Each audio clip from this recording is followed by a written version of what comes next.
Okay, hi YouTube. I'm going to do a little approach or show about fixed update and physics with Unity. So I want to show some multiplayer, of course, at the same time. So this video is going to kind of cover all those things. I'm going to go ahead and push play and kind of show what I've made. Now this is only from my experience of what I've learned so far. I don't know if everything is exactly what I'm going to say it out to be, but I'm going to say from my experience of what I believe and seen so far. Actually, let's not push play yet. Go pause and play. The reason I do pause here is because it's not moving too smooth, and so what happens is that the look of what I'm trying to show does not represent very well. So what I've done with the script here is make the fixed updates and the updates.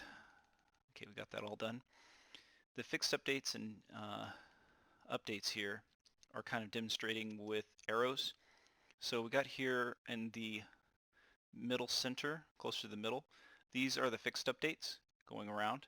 There's supposed to be 50 representing, and then on the outside is 60 representing. So if we start at the very first update here, 0, that's where we started with, and then we move on to the left continuing. So we'd go to update 1.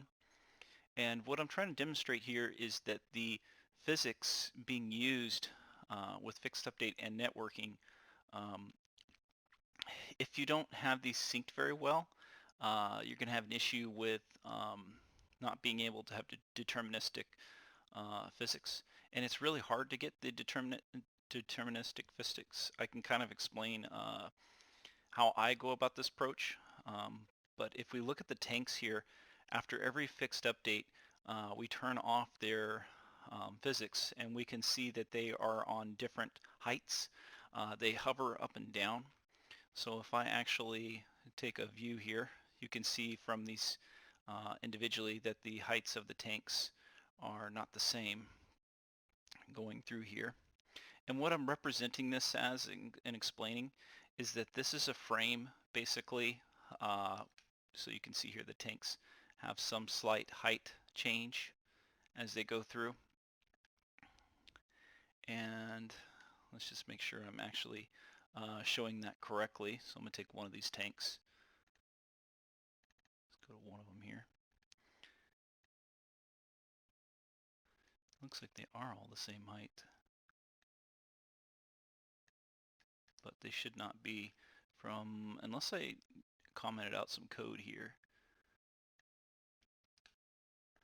I don't think so.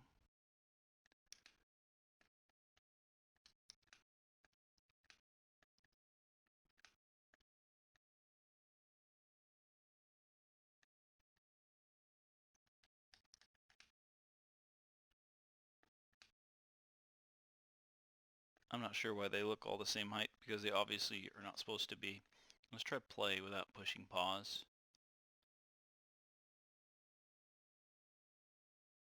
There we go. There's some kind of thing with, I don't really understand. Let's just pause for a moment here.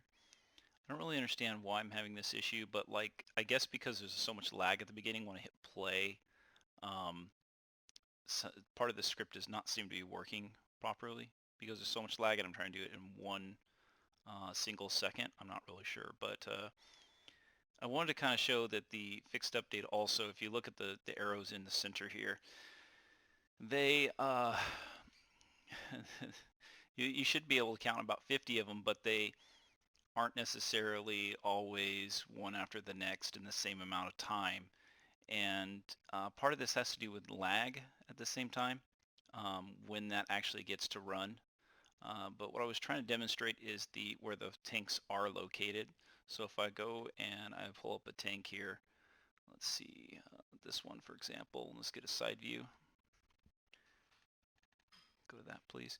You can see they're at different heights. Okay, this is what I was explaining, is that bobble up and down that my tanks have with physics between frames and seeing there. So the point that I'm making out here though is that you can see they are quite different. And if you imagine doing this in multiplayer, you would basically have two of these, uh, one next to the other. If I made two of them, you would see that they are slightly different. And this brings a really big problem when trying to make the physics work from server to client and client side and keep it on server side. Technically, the only way to physically have it in sync 100% of the time with physics and always working with the perfect collisions and whatnot is having it server side authoritative. So, but the problem with that is that you get lag for inputs and whatnot, and that's not very much fun. And you could do some approaches, you can do some lock stepping and whatnot, and that's still not very fun. For this game, that would not be, that would not work. But here, so I'm kind of explaining, again, this would be different from one to the other. So let me show you these two things here. So one's a host, one's a client, and if we check these values, they match perfectly. So we'd go from left to right, and these are velocities and angular velocities. And if you check them, they match straight on. So what that means is how I'm doing physics in my fixed update, I'm doing it correctly. If we go down, we continue, they match all the way down. Now to 207. Now why I'm pointing this out is that if you look at the client side, you got 685. Server has to work a little bit harder, and so the frame rate on this is going to be slightly different than the frame rate over here.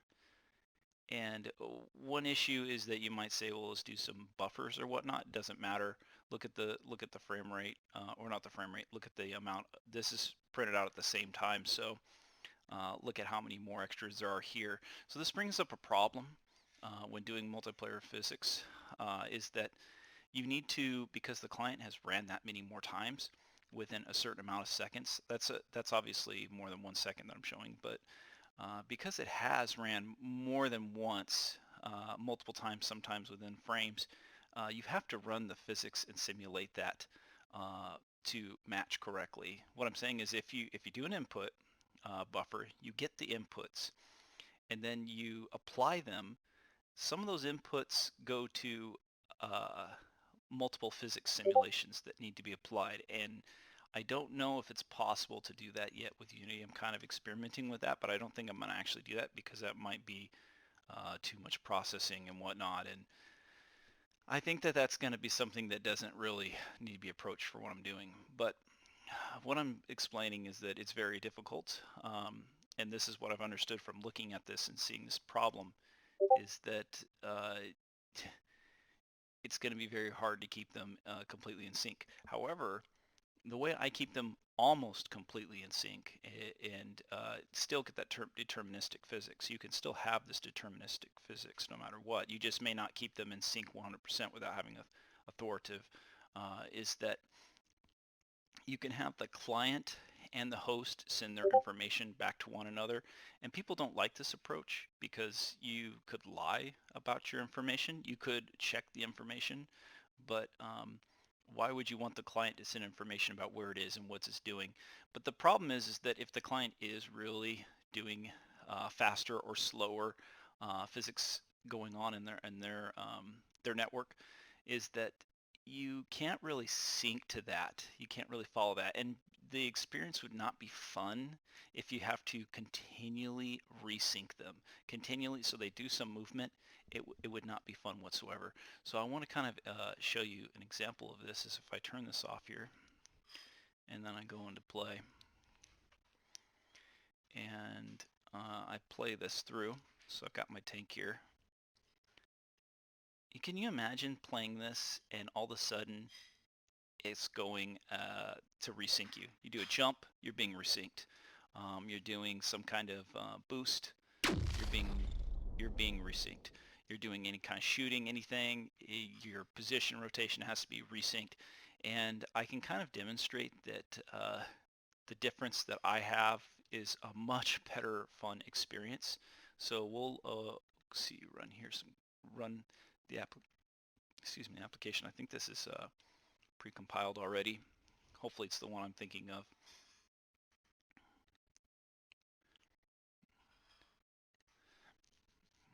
So I want to go here and then open another one.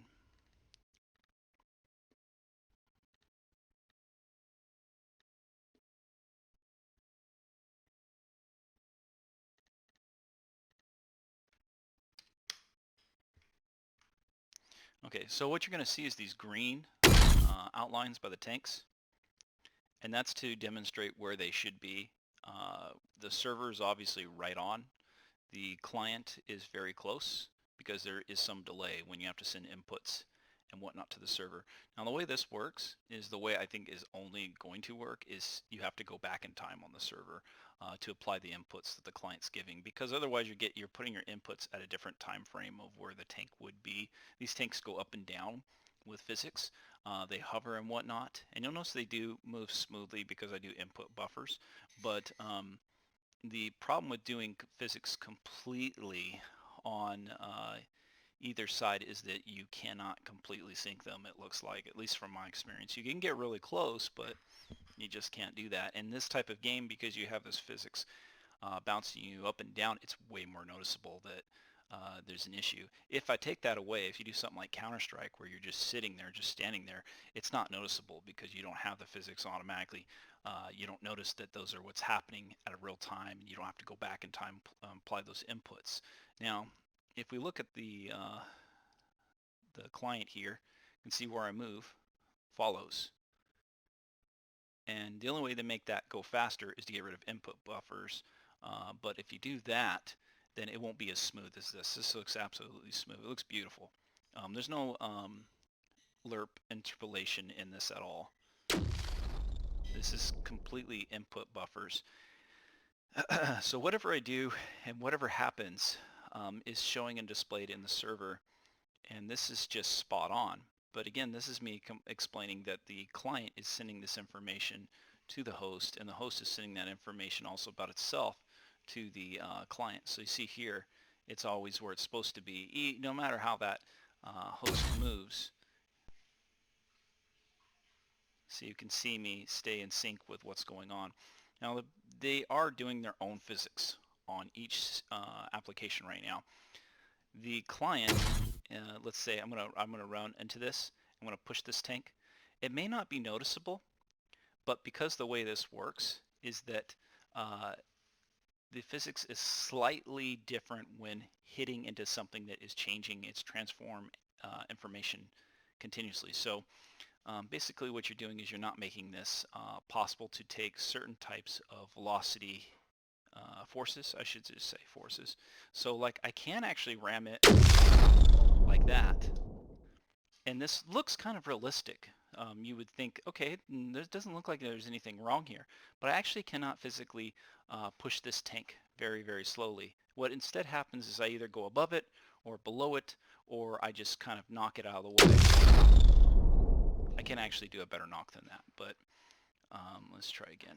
So let's do back here. So you can see that it gives this feeling that, okay, everything looks fine.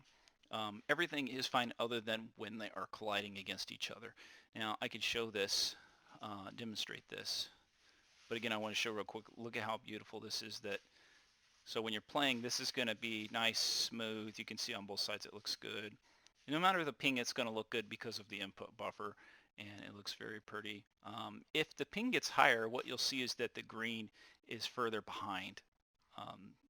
And that's okay as long as you have them syncing up enough that where they're shooting rockets and stuff is landing where it's supposed to. That's what gives the fun experience, is that it's synced enough that, okay, this is fun even though there's a higher ping. So, and you can see that this is smooth. This is client side. So when I rotate and whatnot, to me it's smooth and I can shoot and play.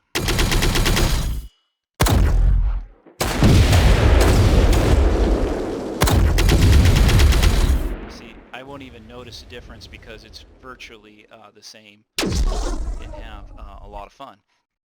So let's go ahead and close this, and I want to show the difference with turning off client side and having it all on the host side. So I'm going to go over here, and this is an extreme amount of code that you have to go, and I program all the conditions in. So I'm going to go to none here, and then I'm going to run this, because you know what? No one does an application with, well, I shouldn't say no one, but how rare is it that someone puts an application that has both the client and server on it, and at the same time now also has different layers of multiplayer client-side use, server use, and then is managing both those. So it's this extreme amount of code and complexity, but it's awesome to kind of view and see the differences, to actually go through here and just say, you know what, I want to have it all working on server side. I want to see the differences. But the main thing is the input lag is really bad if you have a really high ping. But what I want to demonstrate is the collision, the physics, how it looks a little bit different when I'm colliding into this tank now. So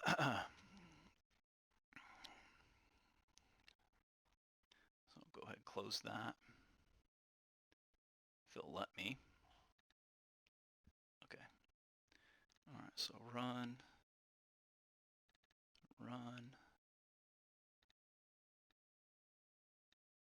So I'm ready to host on the left.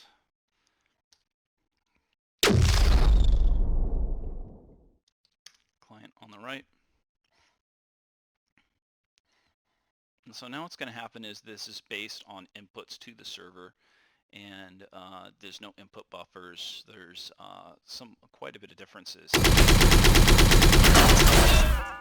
So it seems like this looks the same, but if I actually get up against the tank here, I can actually start to push the tank. See the difference here? So that's more of the main difference. Everything looks way more in sync.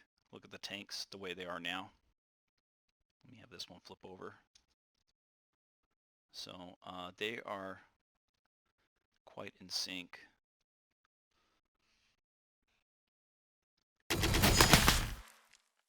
And that's what you get. But if there was a lot of lag, let's say there's 300 ping, this isn't going to be very playable for the client. So you have to go to the other use, more client side than server side. But again, look at the difference here, and this is the only difference, is the collision between tanks, because you still have deterministic physics the other way that I'm using with everything else. So I'm moving around through the ground and whatnot. It's still deterministic that's going to be, but where it isn't is because the transform information is being applied before physics updates to keep them in sync. What happens is that you get this collision that cannot actually happen because you're updating that information, you're changing it. What you could do, I guess, is right when there's a collision happening, say, hey, you know what, just let everything happen right then and there. But I don't know if I really like that approach. I think the best approach would be to have a lower latency. The biggest problem, obviously, when it comes to networking is latency. Latency is the enemy. If you have a high latency, I should say that, the high latency is the enemy. There's nothing you can do about that other than upgrade the infrastructure and increase the speed by which you need low latency. And if you consider that that's not possible, there's no type of programming that can fix that. No matter what you make, it's not going to be good enough. Once you get up to 300 ping, I would say most games there's no way they're going to be enjoyable unless they're turn-by-turn games. They have a step and whatnot. Okay, so now I'm going to show how to put together the physics that kind of matches and to be able to do this, because it does need to be explained a little bit. I have a script here I want to kind of show first off. Suspension. And this is the forces that are applied beneath the tank. And what we have is the update, and then we have the fixed update. And what happens if you look at this is calculations and whatnot are done in an update, and then forces are applied in a fixed update. And if you look, I check to see if these forces have been basically changed. They get changed right here. And then I go ahead and do what I need to. Now, if you look at this line, this right here is cached. So we get that, we cache it. And then what we do down here is we have a transform position. Now, the good thing to know is that if you're going to do anything that has to do with position and direction, especially if they're not world, they need to be done in fixed update. So this transform position is good that's done in update, because that's when it's going to apply the physics. If you put this in the update, what would happen is that you're basically adding this multiple times, and then the transform positions could be at different positions of time based on how fast those applications or computers are running. Kind of what I showed earlier with all those tanks in the view and whatnot.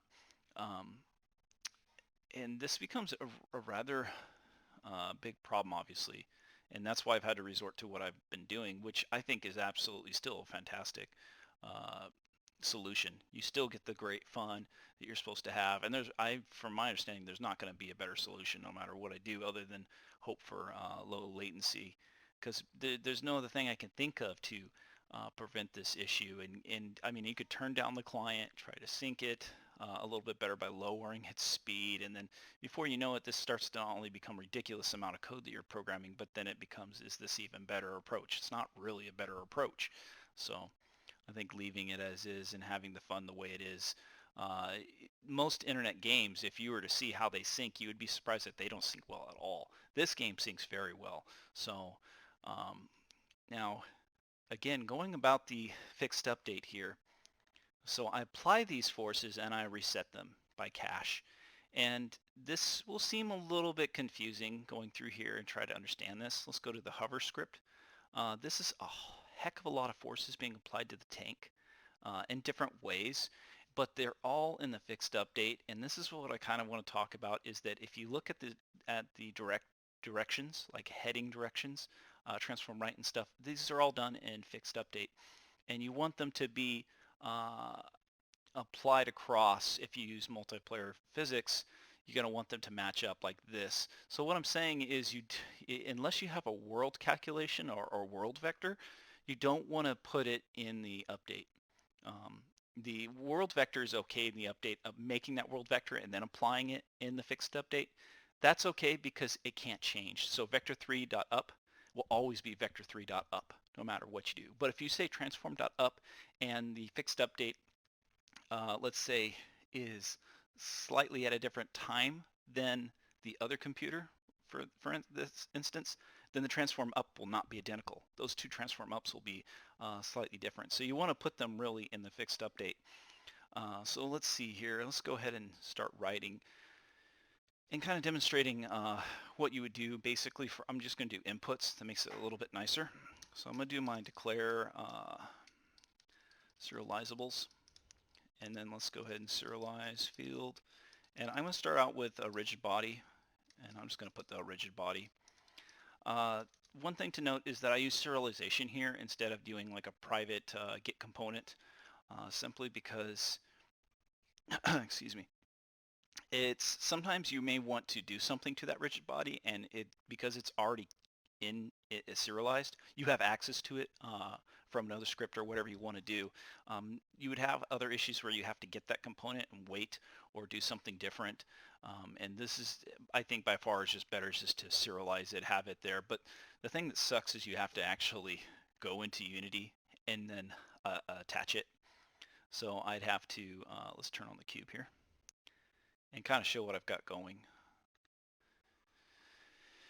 Excuse me, I'm not feeling too well still. So we go here, I've got the rigid body. You can't really see it probably because my face is in the way, but I just grab the rigid body, drag it into the rigid body member that I've created right here. And the rigid body also has interpolate on. You're going to want to do that possibly because the way the physics works is that, or the fixed update works, is that it has time between, let's just say calls, I guess. So there, you do your first fixed update, and then there's a certain amount of time waiting, and then the next one. And if you don't have interpolate on, depending on forces and how much you move and whatnot, you're going to see something like this, like teleportation. And so I turn interpolate on. I use continuous speculative for collision detection. Depending on what you want to do, that's up to you, but that's what I'm using. I have a box collider, no trigger. So we've got our cube here. I'll push play, and it's got gravity on it. Well, we got gravity on now. Just clicked it, and it would fall and hit the ground on this terrain. So going into the code, we just serialized that, right? Yeah, it's already connected. Okay.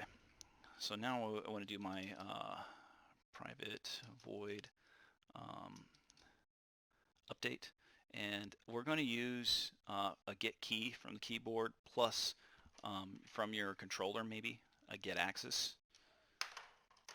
So what I would do here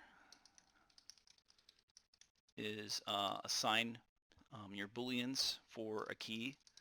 We're just going to use forward, for example. And then let's do a float for your axis. So I'm going to float forward. And let's set that to 0. Okay, so now what you're doing is you're caching these. You're going to apply them in the update and then use what's cached in the fixed update. So I'm going to go private void fixed update. And this is kind of simple. You've probably seen videos on this, but to explain it more in detail is that, again, on what I'm saying is that if you do anything with the rigid body, velocity is okay to put, it looks like in the update from the tests that I've done, but if you add force and you aren't using, so let's use vector3.up times 10f and then force mode. So this is actually a velocity change, I think, as much as velocity equals. That's probably what velocity change does. I haven't experimented too much with that, but then there's force here. So this right here is a world direction. So what we can do is actually, if you were to do this like one time, let's say, you could store this, you could cache this in a vector3. When that vector3 does not equal 0, you could apply the force and reset that cache down here in fixed update. So this right here, obviously, what would really happen if I run this is this could actually be accumulative. So it could be adding itself up multiple times, 1 or 2 times before actually fixed update will go ahead and apply them. So what is done here will actually be applied here. You don't actually see that. That's just something that it seems to be happening in the background. So this would actually be wrong, because if your computer and my computer run at different frame rates for some reason, you got 60, I got 59, I'm going to do more force than you are. And so that generally starts to become sometimes a problem. So you want, again, just to try to do it in fixed update. Now, like I'm saying, this is some of the stuff is from experience that I've learned, but I'm not going to say that it's all the best follow, because there may be some case where I find something better and whatnot. But in this cases that I've looked at and done, I haven't yet. So I'm going to go ahead and do the rest of the code. So I'm going to try not to keep it clean from here. I don't really feel too good, so I have to lay down after this. So let's go keycode.w. And you could use a get key horizontal, vertical, but I'm just going to use W and then float forward. This is equal to input.get axis, and this would be vertical. That comes from obviously the edit project settings input in here. And because that I'm using that, this becomes positive or negative. I'm just going to put a note there for anybody that doesn't really know, but I'm sure a lot of people know that. And this is kind of common thing to know before getting into this. So we have these things set here, and because they're set continuously, actually this is supposed to be plus equals. And to explain that is that you want to add your axis of what you're doing from the controller and then apply into the fixed update. So here I would do something like, there's different approaches, but I'm just going to see if this is true. If it is true, then go ahead and say the rigid body dot add force transform dot forward times a force amount and force mode dot velocity change. Okay, and then again, I don't have to empty a cache because it's already being reset next frame. And what this does is that if this is true, then we'll go ahead and do this. If you apply the inputs in fixed update, because there's that time that is waited before it goes to the next one, you could actually be pushing a key and it not actually get applied because there's nowhere, it doesn't get detected. So you want to put them in update, and I not too long ago saw an older Unity video where they were, yes, it was a video by Unity, actually was using fixed update for all inputs, which was absolutely incorrect. So this is something that you should always be doing, is mainly doing all the physics down in fixed update, but also remember that I was explaining that the direction stuff probably, and from my testing, should be in the fixed update than in the update. So we have our direction right here, so we're okay. So all of this here should be synced up if I was to go and print out information from both applications and do this over the network, they should be the same.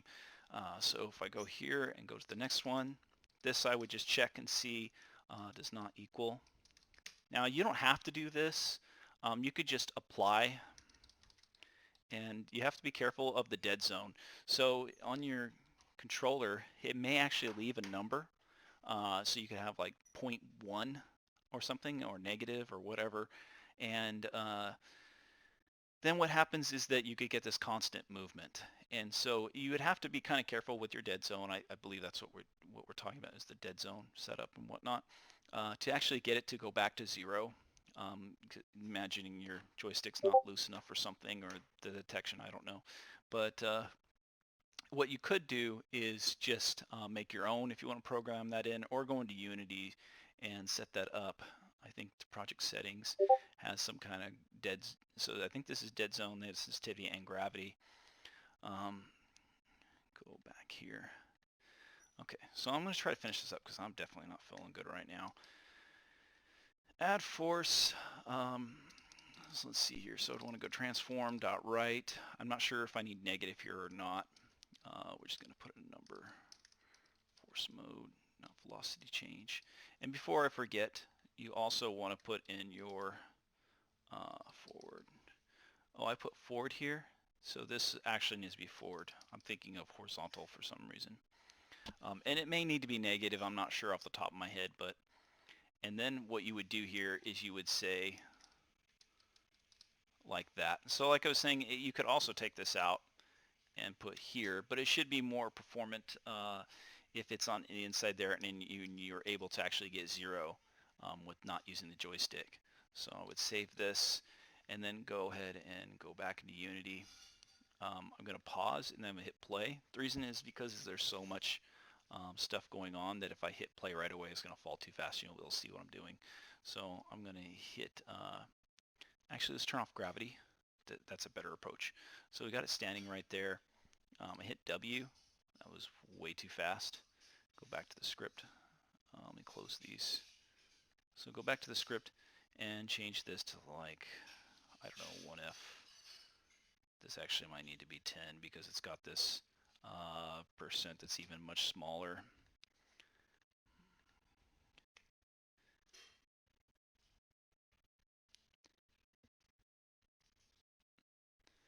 Oh, I'm going to turn off gravity again. Go ahead and push play here. Sorry for being a little fast, but like I was saying, I don't feel good, so it makes it hard. I have a chronic pain problem at the same time, so it sucks. Okay, so we're going to go ahead and move with the, make sure you click in here, and we move with the joystick. And we can see here it actually works. I keep forgetting it's vertical, not horizontal. So we can see here this works. And let's go ahead and redo this, and then what I'm going to do is with the key, with W. And so the input get access is giving both a negative. The W does not, the input get access gives a negative and a positive here, but the W here like this does not. However, if you do like a get key and it's a horizontal instead, you can get a positive or negative and write a little bit less code as well. So hopefully this video was knowledgeable, I'll say, but thanks for your time and have a nice day.